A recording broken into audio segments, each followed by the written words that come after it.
Leaders Masterclass est un lieu d'échange et de partage. Notre objectif ? Vous aider à mieux connaître les leaders et leurs histoires. Découvrir leurs engagements et la manière dont ils les concrétisent au sein d'entreprises qu'ils ont créées ou rejointes.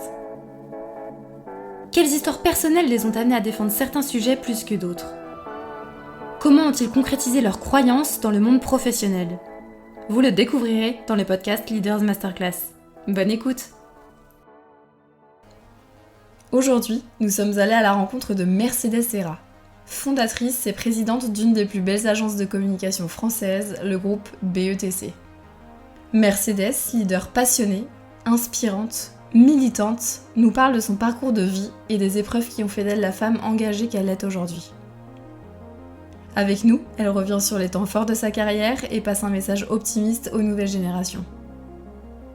Et en prime dans cet épisode, vous découvrirez également le récit de la création de la mythique pub pour Evian et de ses bébés nageurs créés par Mercedes et ses équipes. Bon épisode! Je m'appelle Mercedes Serra, je suis née à Sabadell, près de Barcelone. Je suis arrivée en France à l'âge de 6 ans et maintenant, après tout ce temps-là, je dirige la plus belle des agences de communication française dans les 5 meilleures mondiales qui s'appelle BETC. Alors quel genre d'enfant j'étais ? Je pense que j'ai eu 2 temps, mais je ne me souviens pas de tout. De toute façon, personne ne se souvient de tout et surtout nos souvenirs sont faits des récits qui sont faits autour de vous. En fait, on croit qu'on se souvient, mais c'est une blague. On ne se souvient pas, on se souvient de ce que nos parents disaient de nous, etc. Mais j'ai l'impression d'avoir eu 2 temps dans mon enfance. Un temps qui était l'Espagne, du côté de Barcelone. Et mes parents étaient dans la petite bourgeoisie. Et la petite bourgeoisie d'une petite ville près de Barcelone qui s'appelle Sabadell. Et qui était une ville de textile. C'est le nord de l'Espagne, c'est comme le nord de la France en fait. C'est très, très textile. Ils faisaient les beaux tissus en tweed, comme les Anglais.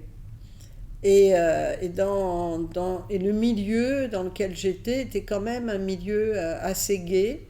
Ma maman, ils avaient pas trop d'argent, mais quand même. Par exemple, le mariage de ma maman était un très beau mariage. Elle était magnifique. Ils ont eu très vite un appartement qui leur a été offert, je pense. Enfin, ils avaient... Et qu'elle a tout de suite, elle avait ce qu'il fallait pour la ranger. Donc, une enfance un tout petit peu dans ces espaces de bonheur où ma maman était assez frivole. Parce qu'en fait, c'était mariée jeune. Ma maman s'était mariée jeune et à l'époque, on se mariait et c'était pour se libérer des parents et pour vivre un peu une gaieté de vie ou une joie de vivre. Et j'ai l'impression qu'il faisait pas mal, alors je pense que je dois tout exagérer, mais qu'il faisait pas mal de fêtes. En tout cas, ma maman me semblait toujours habillée pour aller faire des fêtes, quoi. Donc, je crois que c'est dans mon imaginaire. Donc, c'était une enfance, en tout cas inconsciente, sympa, où j'avais des super belles robes, où je voyais pas tant que ça. J'étais élevée par tout le monde, par ma grand-mère, par toute la famille. Et où ma maman me disait qu'à l'école, on lui avait dit que j'avais peu d'espoir en termes d'études. Et ça, elle se souvenait très bien parce qu'elle voulait retourner voir l'instit pour la disputer. Et voilà, ça c'était avant 6 ans. Et puis, il y a eu un grand marqueur, en tout cas dans ma vie, qui a été l'immigration. Donc mon père est parti et ma mère l'a rejoint 1 an après. Et là, elle a mis, je me souviens très très bien parce qu'elle a fait des photos avant son départ, comme si elle laissait quelque chose de très important, de très heureux, pour aller vers quelque chose de moins heureux, où elle allait se retrouver toute seule, sans sa famille, où on n'avait pas beaucoup d'argent, et où mon père faisait tout pour... on lui avait prêté une maison, on était dans une maison dans l'Ain, on avait froid, et mon père était bosseur et essayait de faire en sorte de pouvoir acheter un petit appart. Je me souviens que les meubles, c'est mon grand-père qui était venu nous voir, qui les avait fabriqués avec les caisses qu'on avait reçues. Après, on les déguisait et c'était très beau, hein. Mais on n'avait pas beaucoup d'argent, j'étais plus habillée pareil. Ma maman était un petit peu dépressive parce que je pense qu'il y a eu un avant, un après, même si elle est par nature, elle était assez gaie. Mais là, cette période-là était dure. Et du coup, moi, j'ai l'impression d'une renaissance. C'est-à-dire, je suis venue en France et c'était une autre petite fille qui est arrivée, une petite fille qui avait décidé de s'intégrer, une petite fille qui prenait tout en main parce que maman était un peu déprimée, donc j'essayais de la sortir de sa difficulté. Et je crois que les enfants, c'est plus inconscient en fait. Je ne voyais pas exactement les problèmes, les difficultés. Je me battais. Et pour moi, il y a vraiment rien à voir entre les photos que je vois de avant 6 ans et après 6 ans, ne serait-ce qu'en termes de tenue. La France était triste à côté de l'Espagne. Donc nous, on s'habillait gaiement, on arrive en France, tout le monde avait l'air triste, les petites filles étaient habillées tristes. Les années 60 étaient noires en France. Ma mère, c'était à la fête, ça voulait dire quand on sortait, on s'arrangeait. La France s'arrangeait pas tellement pour sortir dans ces milieux, et puis même dans tous les milieux, c'était plus conventionnel. C'était la France, soit les gens un peu aisés s'habillaient en panoplie, quoi, avec du faux Chanel ou des vrais Chanel ou des trucs, ou alors dans les milieux populaires, c'était moyen. Moi, je me souviens, ma maman disait, mais elles sortent n'importe comment. Parce que pour ma mère, on ne sortait pas n'importe comment. Et je me souviens aussi qu'elle me mettait des vêtements où je lui disais, mais tu es dingue, ils vont me repérer, quoi. Parce qu'en Espagne, on avait des petites jupes courtes. Les petites filles n'étaient pas habillées avec des grands trucs longs, moches et tout. Et moi, je disais, non, non, non, il faut me mettre les trucs moches, là. Sinon, ils vont me repérer. Donc voilà, donc je me souviens de ces 2 temps très tranchés, mais pour moi très positifs, parce que cette renaissance, elle construit... moi, je comprends quand on dit que les gens qui viennent d'ailleurs, ils ont la niaque. Voilà, ça construit une niaque, ça construit... ça supprime les problèmes. Pour moi, rien n'était un problème, quoi.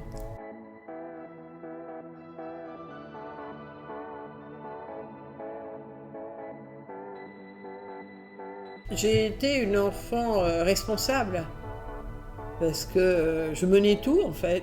Ma mère me dit qu'à 6 ans, quand elle était déprimée, je lui disais, alors, on va faire la vaisselle. Alors, le problème, c'est que je n'arrivais pas à accéder au bac. J'étais trop petite. Donc, je mettais des trucs pour monter plus haut, etc. Et ma mère me disait, tu dirigeais. Et je pense que ça a construit une stature d'aîné. Donc, j'étais très responsable. C'est moi qui expliquais à ma maman et à mon père ce que je devais faire à l'école. Donc, je leur disais, voilà, alors, j'ai fait ma primaire. J'étais bonne élève tout de suite. J'étais la meilleure en français, quoi. Donc, j'étais bonne élève tout de suite. Et puis, j'étais marrante. J'avais pas peur. Donc, les maîtresses m'aimaient bien, en règle générale.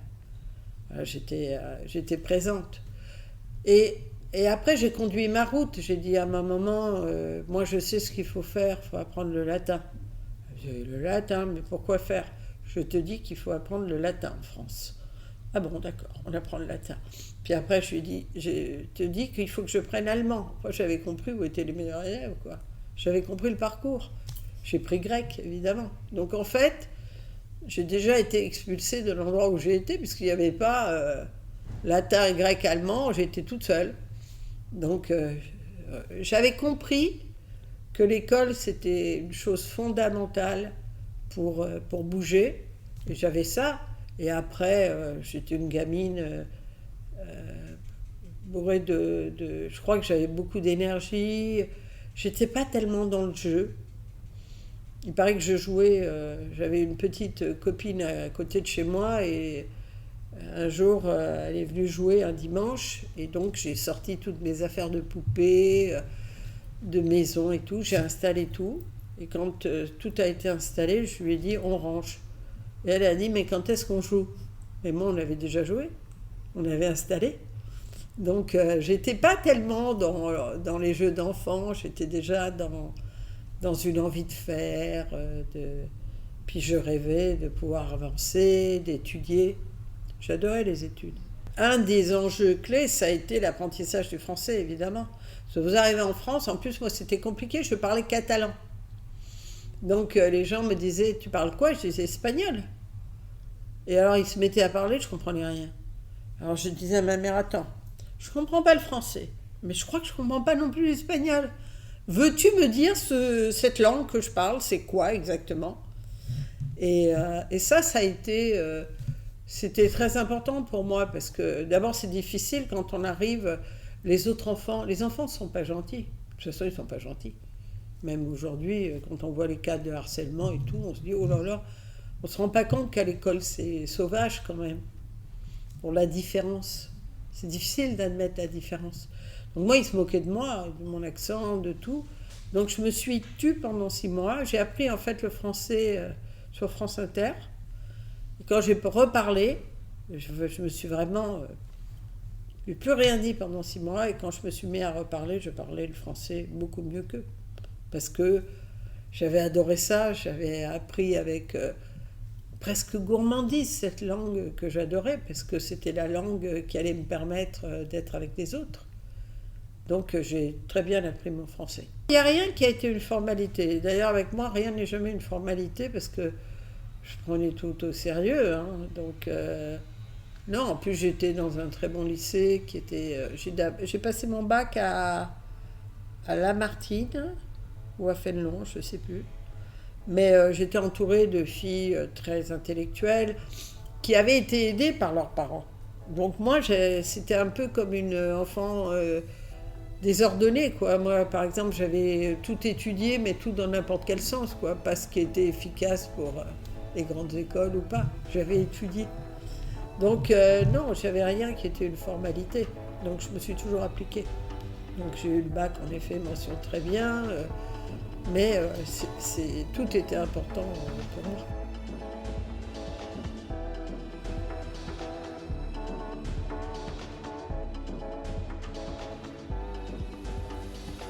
Est-ce que j'avais des stratégies de carrière? Non, c'était flou dans ma tête, je voulais réussir, mais quoi? Je savais que j'étais entière. Je savais que j'étais déjà dans le faire ou dans la volonté d'apprendre. J'ai toujours aimé apprendre, etc. Donc, je savais que j'avais ce caractère un peu excessif, et donc je savais que j'allais prendre un métier que j'allais vraiment faire, etc. Puis je savais déjà que je ne voulais pas un mari qui m'empêche de faire, que je préférais rester seule, et puis je me disais j'aurai plein d'amants, ça sera bien. On ne m'empêchera pas. Je sentais déjà qu'il y avait un poids sur les femmes. D'abord, je le sentais sur ma maman, parce que ma mère, elle était très marrante. Ma mère, elle était différente, elle n'était pas conformiste. Donc elle disait la vérité, donc elle disait qu'elle s'ennuyait un peu à la maison, elle n'aimait pas faire le ménage, ça l'embêtait de s'occuper de nous constamment. C'était pas une bonne élève dans ce sens-là, quoi. Et en revanche, elle était très intelligente, elle était ouverte. Vous voyez, quand je suis arrivée en France, moi j'ai eu une maman qui s'est jamais plainte du français. Elle parlait avec un accent invraisemblable, mais elle dominait. Quand je lui disais, mais comment tu as fait et tout, elle me dit, j'ai un peu étudié quand j'étais petite. Elle était surtout très intelligente. Et du coup, comme elle n'était pas conformiste, on écoutait Johnny Hallyday, puis Barbara. Il n'y avait pas de ce qu'il faut faire, ce qu'il ne faut pas faire. Elle adorait écouter De Gaulle, donc on écoutait De Gaulle, les grands discours, etc. Donc il y avait une espèce d'intelligence pas conformiste, mais en revanche, c'était aussi une femme enfant, parce que c'est mon père qui gagnait les sous, c'est mon père qui dirigeait tout. Bon, ça j'aimais pas. Je le sentais que mon père trouvait que c'était lui qui gagnait l'argent. Et ça, je trouvais ça moche. Donc je savais d'emblée que pour moi, c'était moins marrant d'être ma maman que d'être mon papa. Et donc je me suis dit, en gros, j'ai toujours pensé que mon père, qui avait grimpé entre-temps, il avait beaucoup bossé, il était intelligent lui aussi, donc il était arrivé à avoir un rôle important de direction dans une entreprise et tout, mais je sentais qu'il s'amusait plus que ma mère. Et donc moi, je m'étais toujours dit, je vais m'amuser comme mon papa.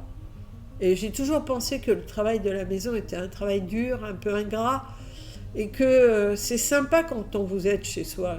Ça m'a, ça m'a appris à ne jamais considérer que les gens qui font ce type de travail, c'est pas fatigant, c'est pas...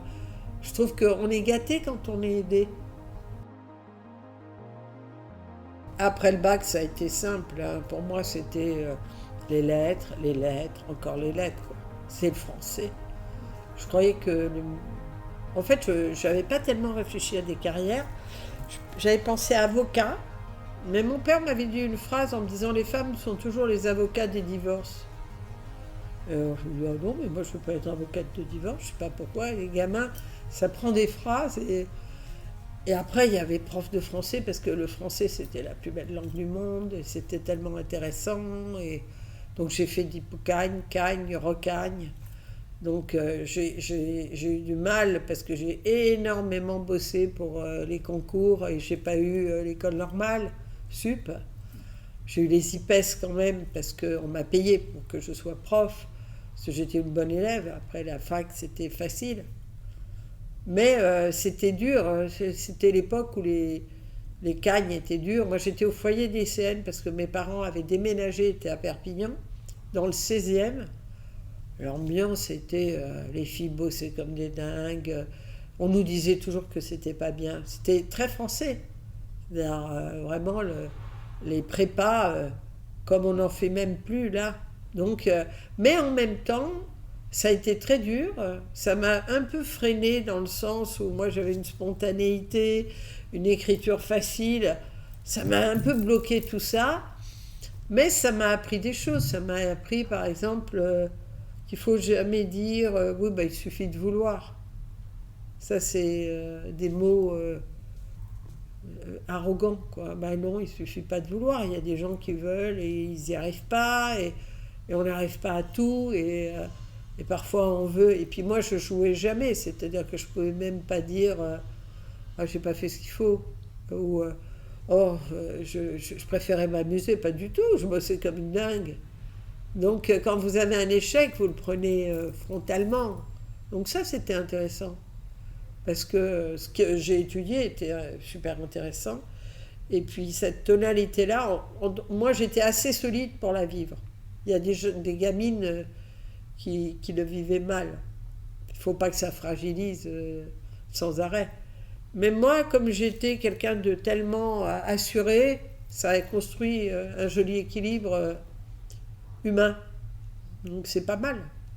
Voilà, donc j'ai fait cagne, recagne. Donc après la fac, évidemment la licence c'était pas un problème, la maîtrise c'était pas un problème, j'ai passé le CAPES, c'était pas un problème, CAPES pratique c'était pas un problème non plus parce que j'étais douée à l'oral. Et puis j'ai commencé à enseigner et puis j'ai senti que l'enseignement c'était pas pour moi, c'était trop fonctionnalisé. On comprenait, moi j'étais quand même dans un concept de tout le monde est, si vous travaillez plus que les autres, vous méritez plus que les autres. Il y avait un concept autour du mérite dans ma tête. Et du coup, ça ne me correspondait pas complètement, même si j'adorais les élèves. Mais je commençais déjà à beaucoup critiquer l'enseignement, la façon dont on enseignait, dont on se préoccupait du sort des élèves, dont on se préoccupait de la pédagogie. Et du coup, pendant l'été, j'ai passé HEC, je l'ai eu. Et du coup, ils m'ont accordé une bourse. J'ai fait des études à HEC. Et j'ai fait 2 années à HEC intéressantes, moins passionnantes qu'avant, mais intéressantes. À HEC, ça change beaucoup de choses. Oui, d'autres rencontres. On quitte le monde de Saint-Germain-des-Prés intellectuel. Moi, j'allais à la pâtisserie viennoise de la rue Saint-André-des-Arts. Je prenais des chocolats avec de la crème chantilly et j'embêtais tout le monde à raconter ma dissertation de philo, quoi. Je pense qu'à HEC, il n'y a personne qui aurait écouté ma disserte de philo, quoi. Tout le monde, voilà, c'était un milieu très privilégié, les hippocagnes et les cagnes de filles qui n'était pas tourné vers l'extérieur, assez intellectuel. Et nous, notre passion, c'est d'aller voir un film, de le décortiquer, de discuter sur les discussions de Sartre avec avec Aron, pardon, de tout ça. Tout ça, ça nous importait. C'était un milieu moins intellectuel, HEC, de gamins très doués, moins responsables. Il y avait quand même, issus quand même d'un monde un peu différent du monde de l'Hippocagne à la Cagne, où ils étaient beaucoup fils de profs. Hein. Et là, c'était rue de la Muette, en gros, à tous les numéros, il y avait un HEC, quoi. Donc, c'était aussi certains fils de profs, mais beaucoup aussi d'enfants de catégorie aisée. Donc, ils avaient vécu une autre vie que la mienne. Moi, aller au resto, c'était exceptionnel. C'est là où j'ai entendu parler de la première fois des raillis, comment ils se rencontraient et tout. Bon, je trouvais ça, ça m'intéressait pas beaucoup d'ailleurs. Je trouvais un peu, mais très très brillant en même temps parce que c'était une école qui sélectionnait beaucoup. Donc, et puis qui m'a apporté quelque chose d'énorme, c'est que en Hippocagne on passe le temps à vous abattre. C'est pas très intéressant dans la vie d'abattre des gens. Je suis pas sûre que il y avait des gamines qui croyaient que leur vie était fichue parce qu'elles n'allaient pas avoir l'école normale sup. Non mais c'est une blague, quoi. Et HEC, on vous donne des ailes. On considère que vous êtes l'élite, vous avez intégré, et donc vous pouvez tout faire. Vous pouvez y arriver. Donc, en fait, le pragmatisme de l'école et la foi dans les élèves qui faisaient partie de l'école, elle m'a fait du bien quand même. Et elle m'a ouvert à tous les métiers. Honnêtement, quand vous sortez de Cagne, d'Hippocagne et tout ce que vous voulez, vous pouvez faire tous les métiers. Mais personne ne le sait. Surtout pas les gens que vous rencontrez. Donc en fait, HEC a juste permis beaucoup de choses. Ils ont une signature qui est osée. Bah oui, ça permet d'oser, ça permet d'avancer. Ça m'a permis d'être engagée n'importe où. Mais ce qui m'est le plus utile aujourd'hui, c'est ce que j'ai appris en Hippocagne et en Cagne. Ça m'a, pour mon métier, ça m'a énormément aidé. Alors, à la sortie d'HEC, ça a été assez simple. En fait, j'ai eu une chance incroyable. C'est que j'ai fait un stage dans la publicité. C'est même pas à la sortie d'HEC, c'était le stage d'HEC. Donc j'ai fait un stage dans la publicité parce que je sentais que j'étais pas mauvaise en marketing, quoi. Parce que le marketing, c'est sciences humaines. Donc c'était mon univers. Donc en fait, je suis rentrée dans la publicité et au bout de 3 semaines, pourtant j'étais encore prof, hein, parce que j'avais pas quitté mon métier de prof, j'avais un droit à 2 années d'études, mais j'avais pas quitté mon métier de prof. Donc je devais, si j'arrêtais, me désister. Ce qui est toujours difficile parce que vous avez eu vos concours et vous dites stop. Et en fait, la vérité, c'est qu'au bout de 15 jours, 3 semaines, je trouvais ça tellement bien. Ça a été évident, alors que je n'aurais jamais pensé que ça allait être évident. J'ai adoré ça.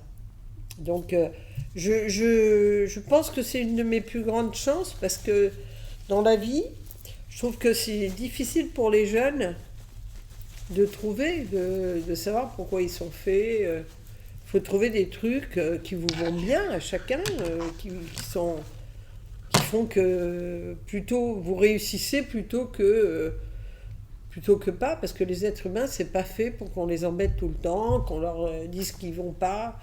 Moi, j'ai trouvé mon métier. Donc, pour plein de raisons. Parce que c'était un métier d'intelligence, de stratégie. Donc, moi, j'aimais réfléchir. Donc, c'était assez formidable. C'était un métier de sciences humaines. Le jeu consiste quand même à comprendre le mieux possible les gens. Et les gens, on les comprend par l'analyse psychologique, par l'analyse sociologique, par la littérature. Il y a plein de choses où je savais d'entrée de jeu parce que j'avais beaucoup lu. Et donc il y a vraiment une réflexion de fond. Et puis après, il y a cette réflexion de fond, elle amène à la création d'une stratégie. Donc ça, j'adorais, parce que la stratégie, c'est pas que... C'est aussi une idée, c'est aussi... Vous mettez plein de choses dans l'analyse, mais il faut sortir une idée. Et puis après, il y a des façons... Il faut rendre cette idée concrète pour les gens. Donc c'est toute la partie où vous transformez ça en création. Donc j'adorais aussi. Et tout ça, il faut y croire suffisamment pour persuader vos clients qu'il faut faire ça. Et ça, c'est comme un métier d'avocat, en fait. Il faut expliquer pourquoi. Il faut y croire très fort. Donc c'est des valeurs de ténacité, de courage. Parce que les gens ont peur, ont peur de tout ça. Donc à un moment, il faut entraîner des gens, entraîner des entreprises pour qu'elles bougent dans le bon sens. Et ça, j'adorais aussi. Donc c'est mon métier.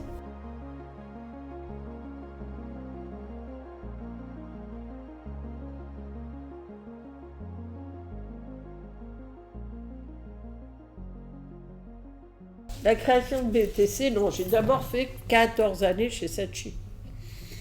Et c'était très bien, j'ai adoré changer de grade toutes les 5 minutes, je trouvais ça formidable. En fait, j'ai toujours dit, j'avais aucun problème parce que, en fait, moi j'avais un sens très lié sûrement à l'enfance, très fort, lié au statut d'aîné, très fort de la notion de responsabilité. Je croyais que j'étais responsable de tout. Donc c'était très étonnant quand j'ai commencé dans la pub, parce que le patron de la boîte se disait, mais c'est qui cette fille qui croit qu'elle est responsable de tout? Et moi je croyais, donc j'intervenais sur tout. Et c'était tellement bizarre, tellement drôle et tout, à force d'intervenir sur tout, ils m'ont tout donné. Parce que finalement, il n'y a pas tant de gens qui veulent être responsables. Moi, quand je cherchais un fautif, je tombais sur moi. Donc il fallait que je règle le problème. Donc mon développement, il s'est fait, je me suis trompée, j'ai avancé, mais j'étais toujours au rendez-vous, quoi. J'avais pas peur, j'ai essayé d'affronter, de prendre de face. Et donc peu à peu, j'ai avancé, jusqu'à devenir, au bout de 10 ans, j'étais directrice générale de Saatchi, France. Et puis au bout d'un certain temps, c'est les garçons d'ici, le B et le TC, qui sont venus me chercher pour faire chez Havas, c'était dans le groupe Havas, de monter une agence qui pourrait s'appeler BETC. Voilà, c'est comme ça que ça s'est passé.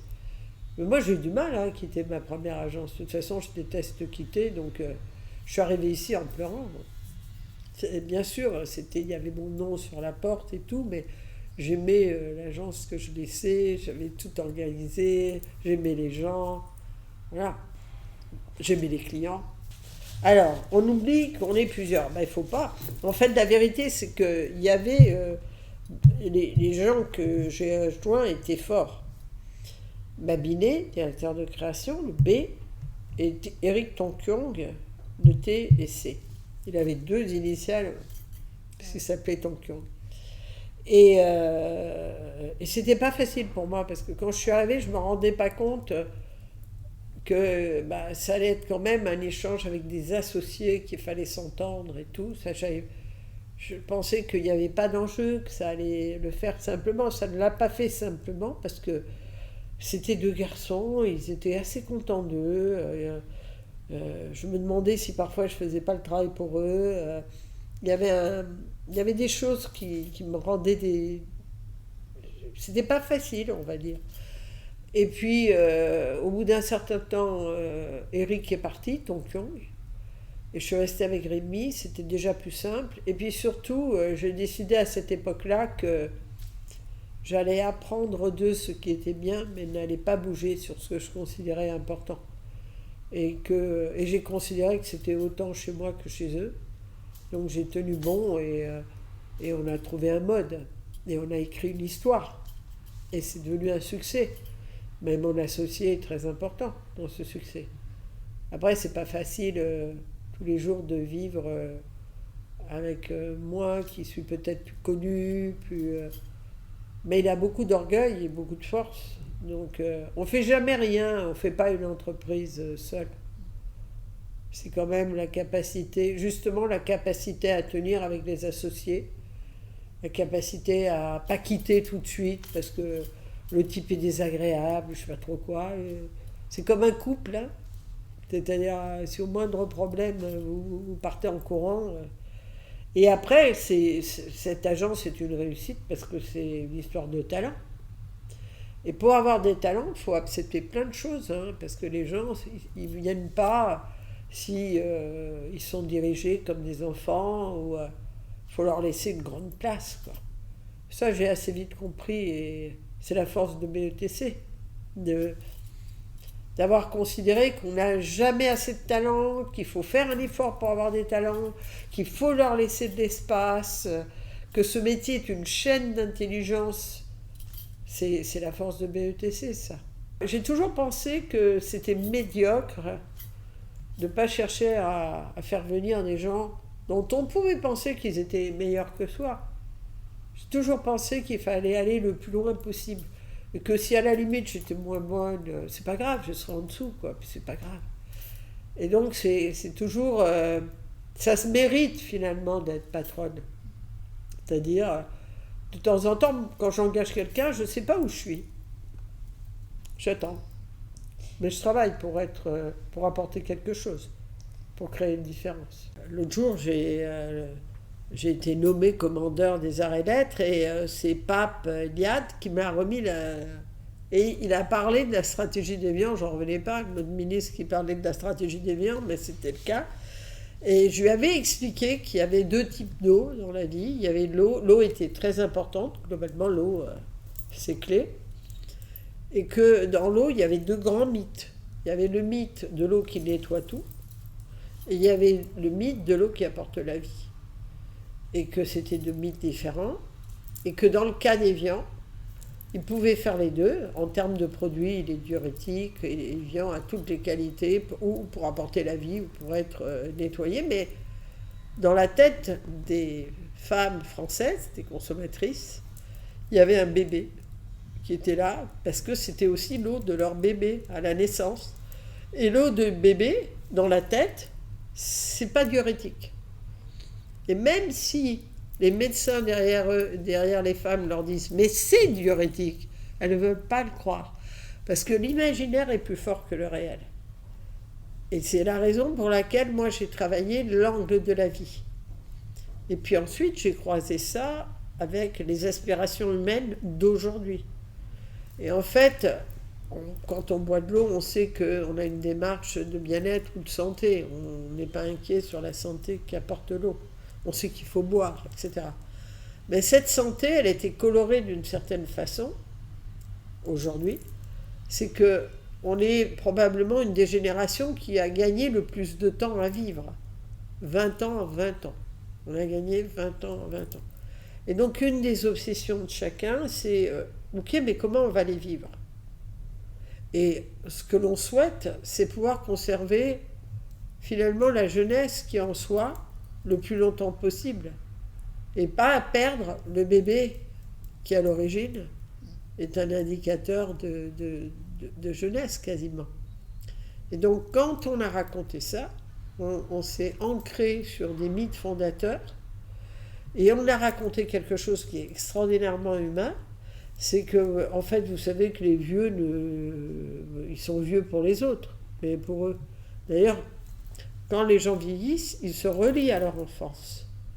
Très souvent, ils vous racontent beaucoup leur période de l'enfance, parce qu'elle a été très structurante dans leur vie.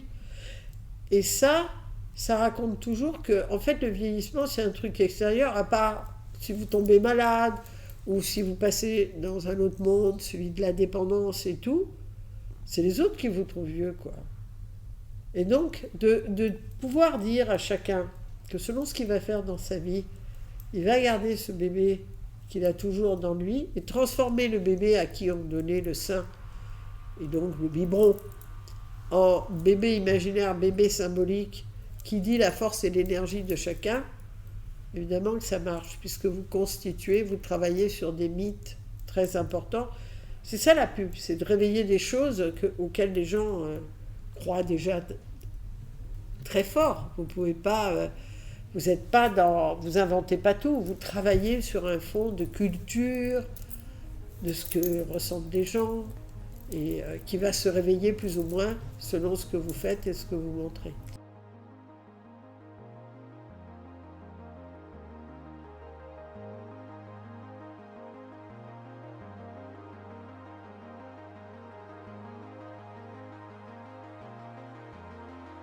Moi, j'ai toujours aimé les êtres humains engagés. Ce que je préfère dans les êtres humains, c'est quand ils s'engagent.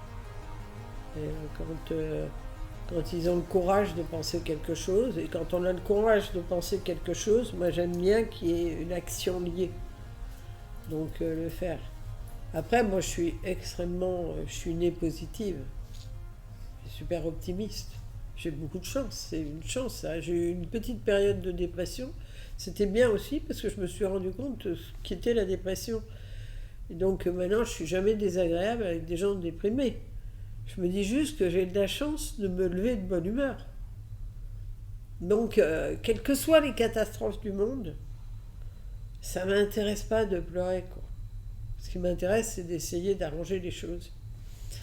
Donc, c'est vrai que le militantisme, c'est un mot que j'aime, et puis c'est aussi vrai que je ne sais pas pourquoi, mais je considère que j'ai de la chance, et je considère que rendre un bout de cette chance, c'est sympa, c'est bien. En tout cas, moi, ça me fait du bien. Alors, dans mes combats, les combats féministes, c'était des combats naturels pour moi. C'est-à-dire, j'ai fait un texte en disant que j'étais devenue féministe à l'âge de 6 ans. Je pense que très vite, je me suis dit, mais c'est quoi cette histoire? Il ne me parle pas comme un garçon. Pourquoi il me demande si je veux travailler, ce type? Bah, évidemment, il faut bien que je mange. Je ne comprenais même pas. Et ça, je pense que ça s'est forgé autour de ma mère, de mon père, même si pourtant j'avais les modèles de maman à la maison et tout, mais comme j'avais un contre-modèle, c'était assez intéressant. Donc je crois que la notion d'égalité, la notion de justice, peut-être, c'est ce qui m'a mené le plus profondément. Et dans cette injustice, il y a l'égalité des hommes et des femmes. Et ça me touchait, et ça m'énervait, et ça me concernait, etc. Et plus je suis allée, plus j'ai vu, plus j'ai appris, plus j'ai connu des problématiques, plus j'ai compris, plus j'ai lu Françoise L'Héritier, plus j'ai essayé de rendre, jusqu'au jour où j'ai bien vu que de raconter mon histoire aidait des filles. Donc au début, je me disais, non mais je ne vais pas raconter encore une fois l'histoire de ma vie, quoi. Ils sont fatigués, les gens, de m'entendre. Et puis, ils la connaissent tous maintenant. J'ai vraiment l'impression que tout le monde connaît. Et on me redemande de recommencer, comme là, aujourd'hui. Et j'ai arrêté de grogner parce que je pense que, bah oui, les gens, ils ont besoin de comprendre. Parfois, on me dit, mais toi, tu as tout réussi. Je dis, ouais, c'était hyper dur. C'était pas facile. Tout n'est pas rose dans ce que je vis. J'ai un enfant qui a beaucoup de difficultés. Parfois, on essaie de me culpabiliser pour m'expliquer que c'est à cause de moi, de ma réussite. C'est pas facile, il n'y a rien de facile. Donc, il faut donner de soi pour que les filles avancent, parce que j'ai toujours pensé qu'un monde qui respecterait l'égalité, ça serait un monde meilleur. Puis, il y a des valeurs dans les femmes que j'adore, quoi. Moi, je pense que les hommes, ils sont trop, surtout quand ils sont en haut, ils sont trop prétentieux, quoi, trop arrogants. Ils sont pas assez dans le concret, quoi. Moi, ce que j'aime bien dans les femmes, c'est qu'elles rentrent chez elles, elles font le ménage, quoi. Donc, ça calme. Ça, moi, j'ai jamais... Alors, il y a certaines grandes dames qui le font pas, mais la plupart des femmes, elles rentrent chez elles, elles rangent, Puis un enfant, ça vous rappelle à la vie, quoi, à la simplicité, à plein de choses. Donc je trouve que les femmes, elles sont très fragiles, elles manquent de confiance, elles manquent d'audace, elles ne font pas assez de maths, il y a plein de choses qu'on a à leur reprocher.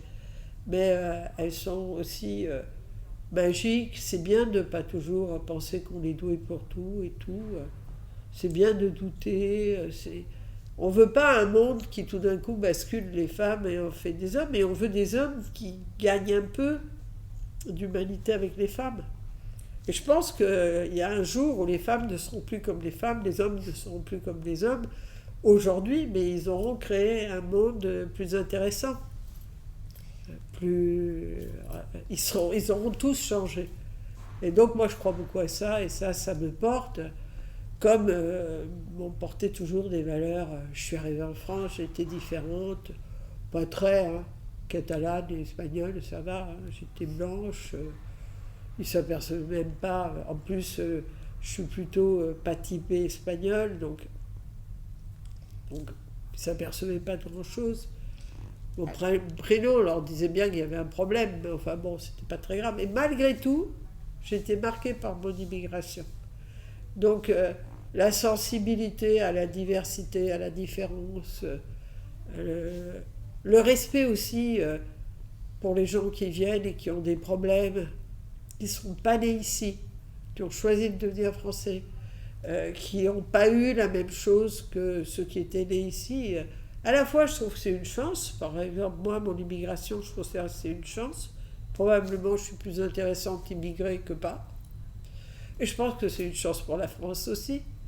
Donc je pense qu'il faut se battre pour ces choses-là aussi fondamentales et aussi bien.